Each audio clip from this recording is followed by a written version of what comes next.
Toutes mes vidéos montrent que j'ai toujours dit je ne suis pas le Messie. Je suis qu'un humble Camerounais qui est engagé et je voudrais qu'on se batte ensemble pour mettre notre pays dans la bonne direction. Mais c'est eux qui disent que leur président est Jésus-Christ. Vous n'avez pas vu la vidéo, je peux vous l'envoyer. C'est eux, et pas le moindre d'entre eux, membres du gouvernement, universitaire de surcroît, qui dit, parce qu'un militant a dit, vous voulez juste faire une comparaison avec Moïse, il dit que non, il n'y a pas de... Lui, il est Moïse. Tout ça, c'est eux. Donc, je voudrais dire ici à nouveau, je n'ai jamais promis aux Camerounais que si je vais faire par exemple le bâton et il y aura un changement. J'ai toujours dit aux Camerounais, nous allons nous battre ensemble. Si nous nous battons ensemble, aucun peuple ne peut être dépassé par aucune force. Mais n'allez pas vous coucher chez vous et attendre que quand on vous dise, quand on se réveille, on dit que le changement est arrivé, quand on a apporté le changement, ça n'arrivera pas. Je vois des gens qui sont dans leur salon, qui boivent une bonne bière, et ou bien regardent un match de football, après qu'est-ce que quand on a dit? Non, ça ne va pas se passer comme ça.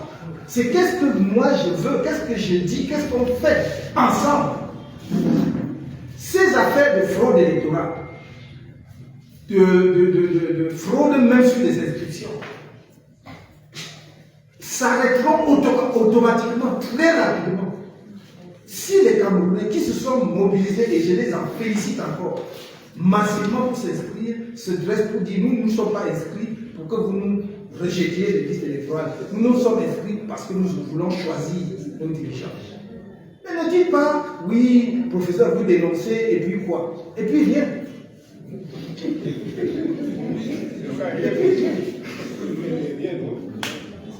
Mais je fais mon travail de dirigeant politique qui a choisi depuis toujours et depuis le premier jour à dire qu'il opte pour le changement dans la paix et par les urnes. Et quand vous optez pour le changement dans la paix et par les urnes, vous utilisez toutes les voies de droit, quitte à ce qu'elles ne prospèrent pas. Notre combat, ce n'est pas un combat d'un jour.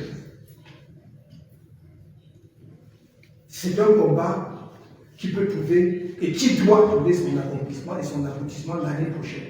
Mais pourvu que les Camerounais travaillent à sa réalisation, à son accomplissement. Parce que le peuple camerounais est prêt pour le changement. Plus prêt qu'il ne l'était en 2018, plus prêt que jamais. Alors, si vous voulez, mais ne me reprochez pas d'utiliser les voies du droit. Non seulement parce que c'est mon métier, mais parce que c'est normal.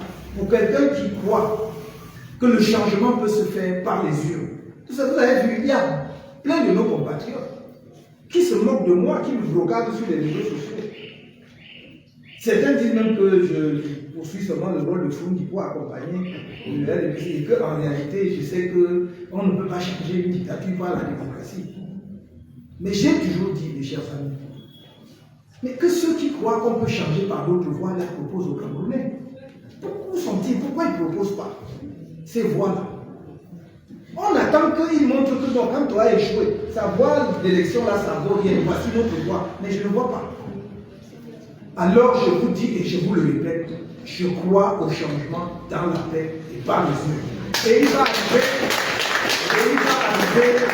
va arriver en 2025 parce que je sais que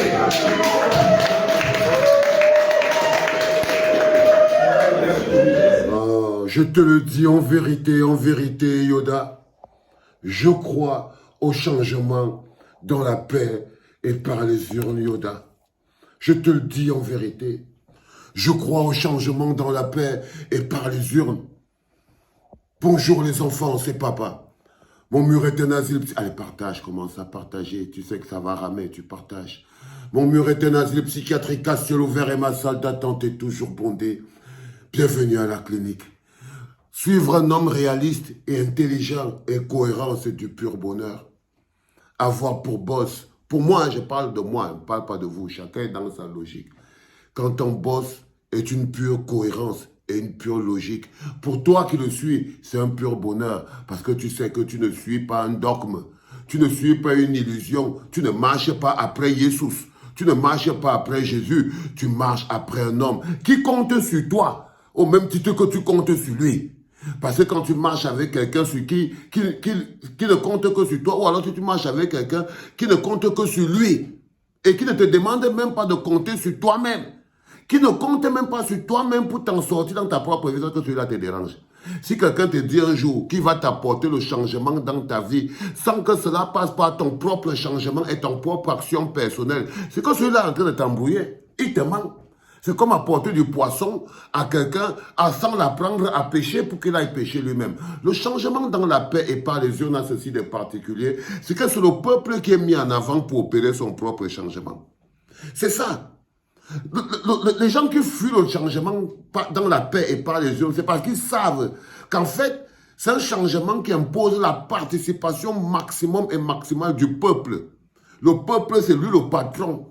C'est lui l'acteur principal. C'est pour ça que Moïse, quand te dit que non, j'ai opté pour le changement dans la paix et pas les urnes, parce que c'est le changement qui ne prend pas de... Et c'est le seul changement qui met le peuple lui-même au cœur de son propre mouvement. Et quand le peuple est au cœur de son propre mouvement, rien ne peut plus le stopper. C'est scientifique. Celui qui te dit qu'il a un autre mécanisme de changement, le président vient de le dire, qu'il nous le dise. Celui qui te dit par exemple que lui il a un changement qui peut être militarisé, c'est-à-dire qu'il ne compte pas sur le peuple. Il dit au peuple, allez rester chez vous, hein, nous on va finir de régler et puis vous allez sortir. Si quelqu'un a cette solution-là, parce que le changement n'appartient pas à Maurice Kamto. Il n'arrête pas de vous le dire. Le changement que vous voyez là ne lui appartient pas. Il n'en est pas le propriétaire ni le dépositaire du tout. Le changement est une affaire de tous. Et lui, il n'est pas un messie. C'est les messies qui luttent contre les Moïse. Lui, il est un être humain qui constitue une association avec les autres êtres humains pour le bonheur collectif. S'il se retrouve tout seul et que vous n'êtes pas, il ne va rien se passer. Il ne va rien se passer. C'est tout, c'est malheureusement que lui a déjà fini de travailler, il est un avocat, il est un grand internationaliste, ses enfants sont bien. S'il ne se passe rien, lui il va toujours manger. Ça ne va pas l'empêcher, il aurait essayé, mais si les personnes même concernées à 100% ne bougent pas, moi par exemple, je suis assis ici, il ne va rien se passer pour moi. Mes enfants seront toujours à l'école, la vie sera toujours belle, je serai toujours assis ici en train de vous casser les burnes. C'est tout. Mais ne croyez pas qu'il va se passer autre chose. Par contre, si vous avez une autre route, veuillez bien nous la proposer, parce que, vous voyez, là, on prend tout, quoi. Mais nous, c'est le changement dans la paix et par les urnes. Et c'est ça qui met en avant, en premier, le peuple lui-même. Lui-même. C'est pour ça que vous fuyez ça. Les enfants, c'était le tout premier podcast en direct de la clinique. C'était papa.